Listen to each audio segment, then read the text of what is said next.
Welcome to the Hit Like a Girl podcast. This is High Tea with Grace, where we spill the tea on HIT. I'm honored to welcome Patty Hayward from Talkdesk. She is a vice president of strategy for healthcare and life sciences over there, and I just can't wait for you all to meet her. Patty, thanks for joining us today. Thanks for having me, Grace. It's great to be here. So tell us a little bit about the journey that brought you to Talkdesk. I know you worked at McKesson, Medicity, Humedica, and you have a ton of expertise in HIEs, population health, pharmacy, process redesign for healthcare systems. And increasing access to patient information, which is something that I'm constantly tracking. You're an amazing thought leader. So yeah, tell us a bit about your journey that brought you to where you are now. Yeah, thank you.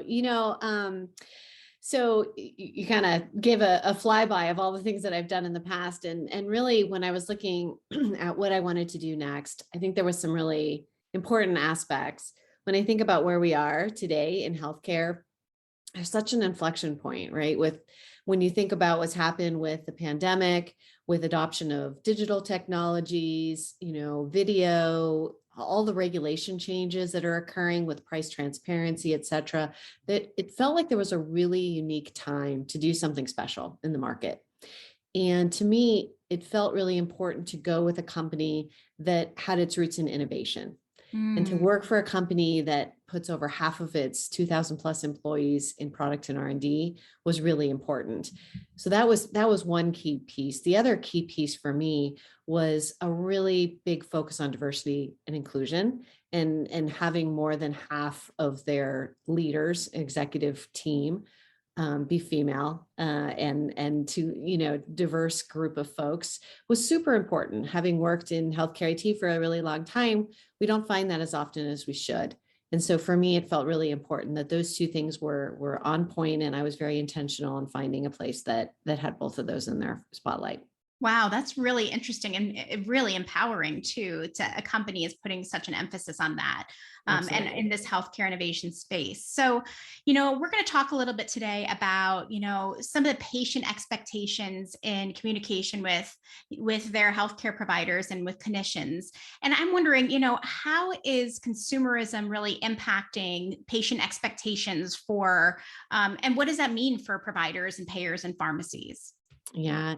We did a study about a year ago that talked to over 700 patients and 150 patient experience professionals just to really understand what's going on in the market. And it really bore out what I think we all feel, which is consumerism is at the heart of things. People are really, their expectations have changed, and their ability to act on that has also changed. So we found that over 67% of people are actually willing to change their providers if they have even a single poor experience, which I think that's never been the case before. If you think about, even the Gen X and the baby boomer generations, you went to the doctor, you stayed with their same physician for as long as you lived in the same town. Mm-hmm. You didn't really switch unless something drastic happened. They retired or you just had a really horrible experience. But today, if you talk to my son, my daughter, they don't have a primary care doc. They've moved to different towns, they're doing different things, and it's just not a priority. They want instant access. They want the ability to get to where they want to and do it via different channels, right? They want to do a video visit. They want to have a conversation over, text. They don't want to have to call. They don't want to have to wait between 9 and 5 and miss work and things like that. That's huge. That's a big change that we haven't seen. There's a lot of new entrances into the market that are really focused on that. So there are options that are covered. And we're seeing a lot of traditional providers pivot to be able to handle that and to provide that, especially when the pandemic hit. There was a huge shift to do that. So I think we're now seeing people go back and look and see how, did the things that I put in during the pandemic to accommodate what I had to do in the moment really working. So again, huge shift, huge flux in sort of how folks are thinking about things, and really looking at the retailers jumping in. If you look at Walgreens, CVS, Walmart, Amazon, all really jumping into the space in a huge way. There's a big push to kind of bring that inflection point of between retail and healthcare together. Oh, so true. And so, just in a practical sense, what are some things that all of these people can be doing to help improve that patient experience, to help, kind of get that patient to give them the best care possible?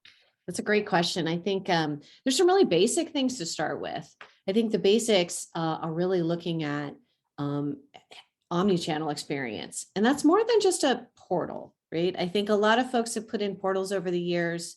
It's fine. It's not real time, right? You know, I've put questions in my portal and it's taken over a week for my physician to get back to me. That's not what we're talking about.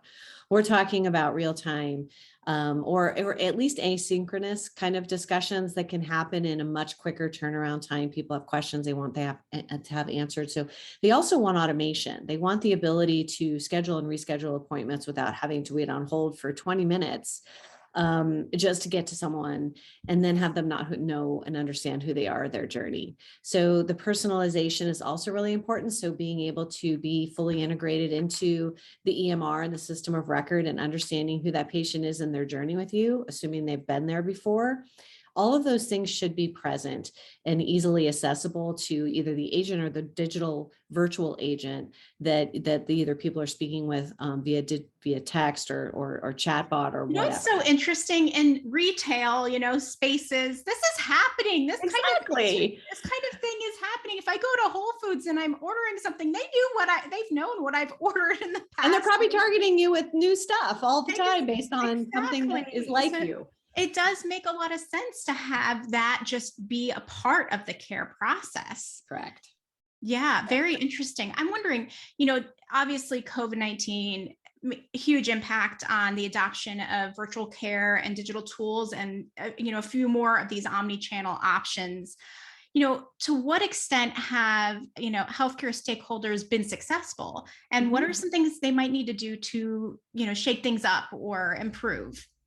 Great question. I think of things as three legs to the stool, right? You've got your technology, which you want to make sure that you get the best technology to go towards what your goals are. But there's also process redesign and culture. Really looking at how do you get the best out of that technology, which is also really important, because as easy as it sounds to automate your scheduling, it's highly complex. So being able to sort of walk through and get adoption from the physician stakeholders, who are the ones that are sort of at the end of the appointment, we need to really make some moves and some discussions around how do we automate more things to allow them to become more easily done offline, out in different times, so that you can deliver a more empathetic, personalized journey in healthcare when you are actually speaking to somebody. And how does the industry find that balance between automation and personalization? You know, what do they do to find that balance between those things? It's definitely a struggle. I think that some organizations are much more forward thinking in this. If you look at the Methodist in Houston, if you look at Memorial Healthcare down in Florida, if you look at the Mayo Clinic, you know, you're sort of looking at thought leaders that are out there ahead, thinking about how do we adopt things in a different way. I actually heard Mayo talk about even changing how they measure patient experience. Wow. A lot of folks are looking at, you know, just your regular HCAP scores, which of course you're going to have. Those are measurements that are important for reimbursement and for ratings. But when you think about it, that's did we do the right thing in the moment in an acute care setting? If you think about patient experience, it starts when you make a phone call or you go to a website. That's your initial touch. And most other industries have already figured that out, right? They're not thinking about it just being in the moment. They're thinking about the entire patient experience. So thinking about that as a first step. The other step I think that's really important is thinking about the patient as a consumer. You know, we're healthcare consumers always, patients sometimes. We're not always a patient. Sometimes we're looking to get services done, but maybe it's for our, our family members or things like that. And to always sort of think of folks as a patient.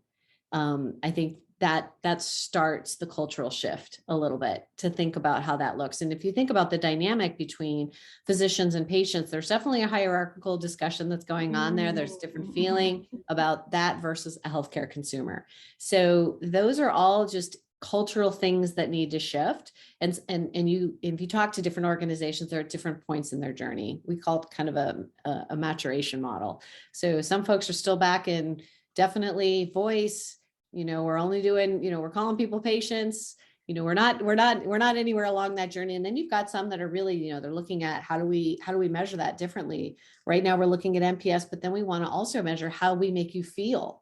I mean, think about that kind of a measurement. So I think that there's a continuum, and we're going to see a continuum. That's pretty standard in any industry, but especially in healthcare. You've got those that are forward looking and those that are really going to take a little bit. And a lot of that has to do with resources too, and just how much time they have to really spend on this. We're all stretched really thin right now with the combination of the pandemic and all the clinical resources that are being stretched and the great resignation, and just there's a lot going on.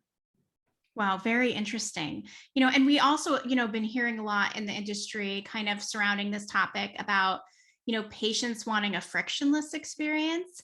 And it's very interesting to me the way that you see the patient's journey being from the first time they call the health system to the care event itself to then post care and their actual outcomes and experience. What does it look like for a patient to have a frictionless experience, and what does that really even mean to you? Yeah. So I think about this a lot, having, older parents, having taken care of kids as well. I've sort of seen the entire spectrum from pediatrics all the way into now geriatric care, and really complex chronic disease management with my mom before she passed. Healthcare is really, really hard to navigate, and then add mental health on top of it. That's a whole nother area that's just really, really difficult to navigate. So I think there's places we can start. The places that we can start is really that personalized experience where we understand who the patient is. I think it's really important to make things more proactive. So if you've been in the hospital and you've been discharged, typically what happens is you get a packet of paper and with your post-discharge instructions and a phone number to call. call your doc, call this specialist, whatever. And it's really on you. We've got to start making these things more proactive. It also helps with keeping things in your organization as well. They're not going to leave the organization and go to a different organization to see a specialist. So it's really important. And then coordination of care is easier as well. So I think there's a lot we can do about personalizing the experience, automating as much as we can so that we can do things offline. If you're like you and I, and we're on Zoom calls all day, it's really difficult to then take the time to call. So what happens is you push it off.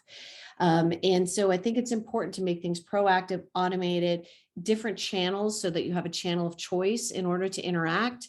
I think then it's also important to make sure that you're pulling all of these things together in channels that can communicate so that you're not creating additional silos of communication, which happens often as well. So those are some really, I won't say easy, but they are some quicker hits that you can do today that are available right now and able to do. And then you start to make those journeys. You start in, say, patient access and a revenue cycle, and then you start to move out into the organization and bring different areas in. Wow, that is very inspiring to think about that is available today, and that can be what organizations can do to help improve this patient's experience and reduce some of the friction that's sometimes happens in this whole process of getting care.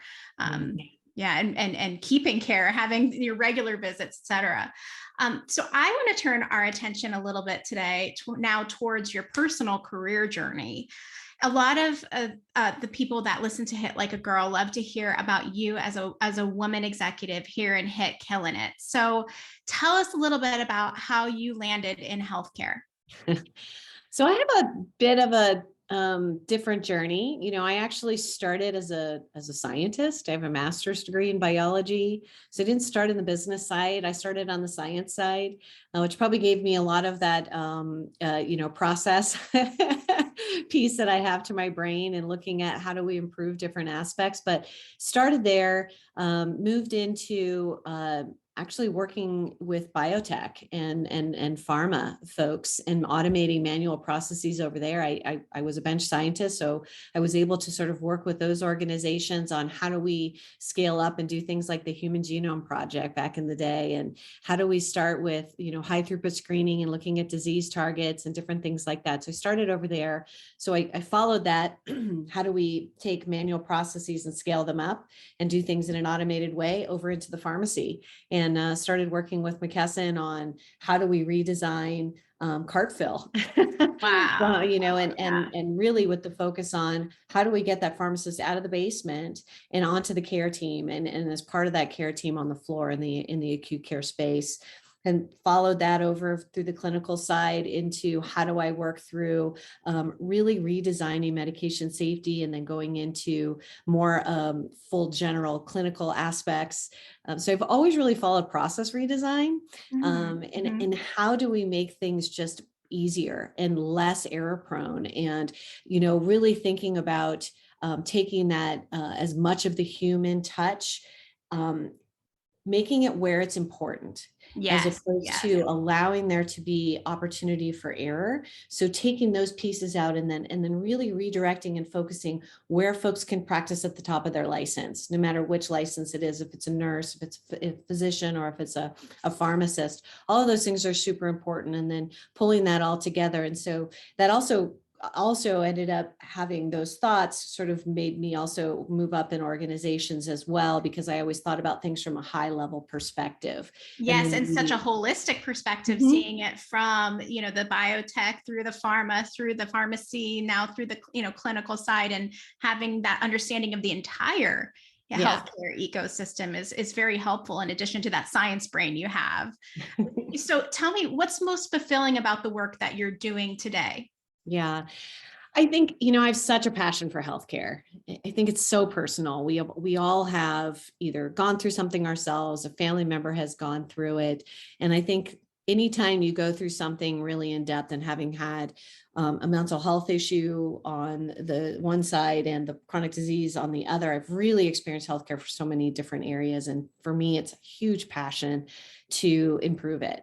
It's so important to all of us. And anytime I can get in there and I can work with organizations to really make a major impact about how do we help health systems, because I don't think there's any area of the world that you can be in that you can have this just big connection, because it's such a good state to be in, right? Being in healthcare, you're doing good. You're out there trying to improve healthcare outcomes, people's lives. There's not a lot of other verticals that you could feel that way about. So you can really throw your whole heart into it. And for me, having started, funny enough, in ecology and conservation biology, wanting to change the world, I didn't end up doing that on the ecosystem side, but thinking about it from the healthcare side. And that's been a really big aspect for me for my whole life, wanting to really just help improve the world.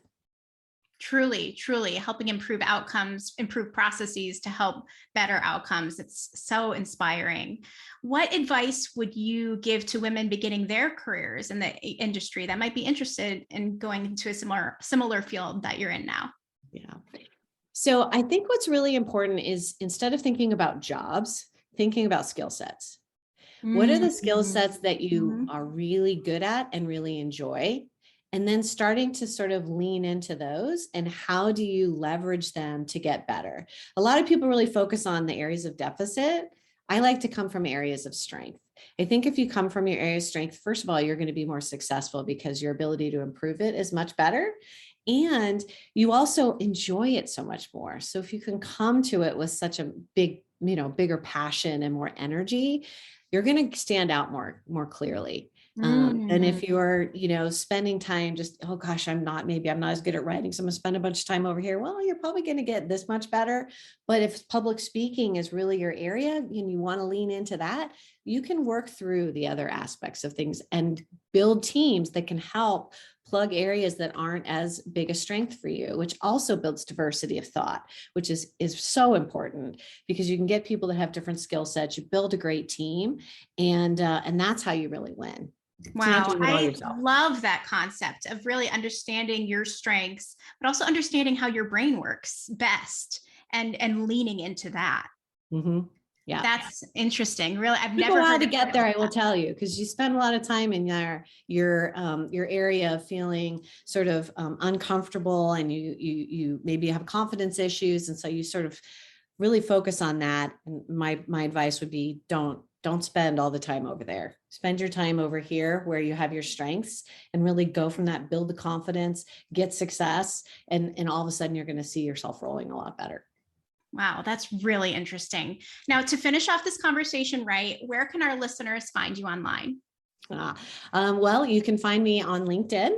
And you can also, of course, go to Talkdesk, and there's a lot of information that we post and talk through. My thought leadership is on there. It's always on my LinkedIn as well. Those are probably the two best places to find me. That's terrific. Now, before I forget, did you happen to bring tea or coffee with you today?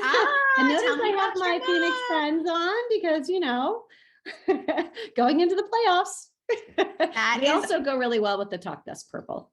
That it does go very well. I love orange with purple. That is great. Do you like sports? Do you, track basketball? I do. I love basketball, but I also am an equestrian. I spend, if you're not finding me here doing work, I'm usually on my horse, probably chasing cows or trail riding.